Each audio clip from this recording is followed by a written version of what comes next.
తెలుగు రాష్ట్రాల మధ్య జల వివాదాల పరిష్కారం కోసం ఏర్పాటైన ఉన్నత స్థాయి కమిటీ తొలిసారి భేటీ అవుతుంది. కేంద్ర జలసంఘం చైర్మన్ అధ్యక్షతన ఏపీ, తెలంగాణ రాష్ట్రాల అధికారులతోటి ఏర్పాటైన ఈ కమిటీ ఢిల్లీలోని సేవాభవన్లో మధ్యాహ్నం 3 గంటలకు సమావేశం జరగనుంది. తెలుగు రాష్ట్రాల జల వివాదాలపైన కమిటీ చర్చించనున్నారు అధికారులు. అయితే కమిటీ సమావేశంలోనే ఏపీ ఏ అంశాలు లేవనెత్తుతుంది అనే దానిపైనే తెలంగాణ సైతం బలంగా వాదనలు వినిపించాలని భావిస్తున్నట్లుగా సమాచారం.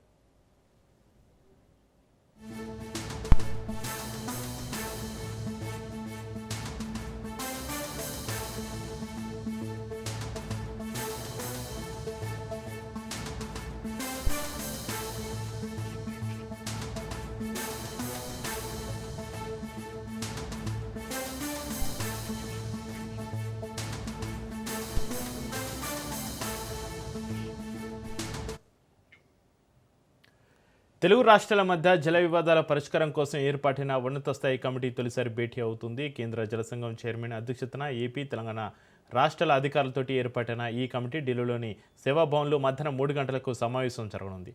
తెలుగు రాష్ట్రాల జల వివాదాలపైన కమిటీ చర్చించనుంది. అయితే కమిటీ సమావేశంలోనే ఏపీ ఏ అంశాలు లేవనెత్తుతుంది అనే దానిపైనే తెలంగాణ సైతం బలంగా వాదనలు వినిపించాలని భావిస్తున్నట్లుగా సమాచారం. తెలుగు రాష్ట్రాల మధ్య జల వివాదాల పరిష్కారం కోసం ఏర్పాటైన ఉన్నత స్థాయి కమిటీ తొలిసారి భేటీకి సంబంధించి మరింత సమాచారాన్ని మా ప్రతినిధి సునీల్ లైవ్లో అందిస్తారు. సునీల్, వివాదాల పరిష్కారం కోసము ఇప్పటికే కేంద్రం వేసినటువంటి కమిటీ ఈసారి మొట్టమొదటిసారిగా ఈరోజు మధ్యాహ్నం 3 గంటల ప్రాంతంలో ఢిల్లీలో సమావేశం కానుంది. ఈ సమావేశంలో తెలంగాణ రాష్ట్రానికి చెందినటువంటి ఇరిగేషన్ శాఖ అధికారులతో పాటు అటు ఏపీ, ఆంధ్రప్రదేశ్ చెందినటువంటి ఇరిగేషన్ శాఖ అధికారులు, మరోవైపు కృష్ణా అదేవిధంగా గోదావరి బోర్డు సంబంధించినటువంటి సభ్యులు కూడా ఈ యొక్క మీటింగ్లో పార్టిసిపేట్ చేసే అవకాశం ఉంది. ప్రధానంగా గోదావరి, కృష్ణా నదీ జలాలకు సంబంధించినటువంటి వివాదం పెద్ద ఎత్తున తెర మీదకి రావడం జరిగింది. ఇటీవల కాలంలో గోదావరి నదీ జలాలను అక్రమంగా ఏపీ ప్రభుత్వము తరలిస్తుందంటూ కూడా పెద్ద ఎత్తున ఇప్పటికే అటు తెలంగాణ రాష్ట్ర ప్రభుత్వము, అటు సుప్రీంకోర్టు సైతము ఆశ్రయించినటువంటి పరిస్థితి కనిపిస్తుంది. ఈ నేపథ్యంలోనే దీనికి సంబంధించినటువంటి వివాదాలకు సంబంధించిన పరిష్కారం కోసము కేంద్రం ఒక కమిటీని కూడా నియమించింది. ఆ కమిటీ ఈరోజు మొట్టమొదటిసారిగా ఢిల్లీలో ఉన్నటువంటి సిడబ్ల్యూసి అంటే కేంద్ర జలవనరుల సంఘం ఆధ్వర్యంలో మధ్యాహ్నం 3 గంటలకు ఈ సమావేశాన్ని నిర్వహించారు. ఇందులో ప్రధానంగా నీటిపారుదల శాఖ అధికారులు ఆదిత్యనాథ్ దాస్తో పాటు రాహుల్ బొజ్జా, ప్రశాంత్ జీవన్ పాటిల్తో పాటు తెలంగాణ రాష్ట్రానికి చెందినటువంటి కొంతమంది ఇరిగేషన్ శాఖ అధికారులు ఈ మీటింగ్కి హాజరయ్యే అవకాశం ఉంది. ఇప్పటికే ఉత్తమ్ కుమార్ రెడ్డి అంటే ఇరిగేషన్ శాఖ మంత్రిగా ఉన్నటువంటి ఉత్తమ్ కుమార్ రెడ్డి అనేక సార్లు వారితో సంప్రదింపులు కూడా జరిపారు.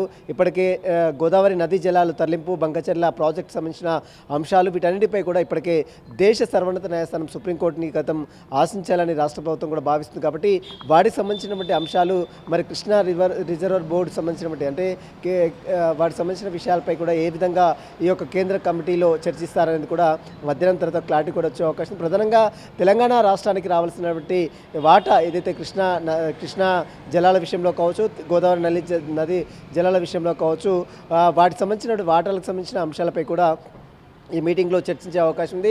మరోవైపు ఆంధ్రప్రదేశ్ ప్రభుత్వము అక్రమంగా తరలించబోతున్నటువంటి గోదావరి నదీ జలాలకు సంబంధించిన అంశాలపై కూడా ఈ మీటింగ్లో చర్చించే అవకాశం ఉంది. ప్రస్తుతం అయితే ప్రాజెక్టులు అనుమతి లేకుండా, ఎలాంటి డిపిఆర్ లేకుండా నిర్మిస్తున్నటువంటి ఏపీ ప్రభుత్వం నిర్మిస్తున్నటువంటి అక్రమ ప్రాజెక్టును అడ్డుకోవాలంటూ కూడా ఇప్పటికే తెలంగాణ రాష్ట్ర ప్రభుత్వము అనేక సార్లు అటు కేంద్ర ప్రభుత్వాన్ని దృష్టికి తీసుకురావడం జరిగింది. ఈరోజు మీటింగ్లో కూడా ఆంధ్రప్రదేశ్ ప్రభుత్వం చేపడుతున్నటువంటి అక్రమ ప్రాజెక్టు సంబంధించిన అంశాలపై కూడా మీటింగ్లో కూడా చర్చించే అవకాశం ఉంది. ఈరోజు కేంద్ర కమిటీ నిర్వహించినటువంటి మీటింగ్లో అనేక అంశాలపై కూడా తెలంగాణ రాష్ట్రానికి జరుగుతున్నటువంటి నీటి విషయంలో, తెలంగాణ రాష్ట్రానికి జరుగుతున్నటువంటి అన్యాయాలకు సంబంధించిన అంశాలపై కూడా ఈరోజు ఖచ్చితంగా బోర్డు మీటింగ్లో ఖచ్చితంగా తెలంగాణ రాష్ట్రానికి సంబంధించినటువంటి అధికారులు అటు కమిటీ దృష్టి కూడా తీసుకొచ్చే అవకాశం ఉంది. ఆంధ్రప్రదేశ్ ప్రభుత్వం అయితే ఇదంతా కూడా తాము అక్రమంగా నిర్మించడం లేదు, ఇదంతా కూడా వేస్ట్ అంటే సముద్ర జలాల్లో కలుస్తున్న నీటిని తాము వాడుకుంటామని చెప్తున్నప్పటికీ కూడా ఆ నీటిని ఎందుకు వాడుకుంటారు, ఏ విధంగా వాడుకుంటారు, దానికి విధి విధానాలు ఏంటి అన్న అంశాలపై కూడా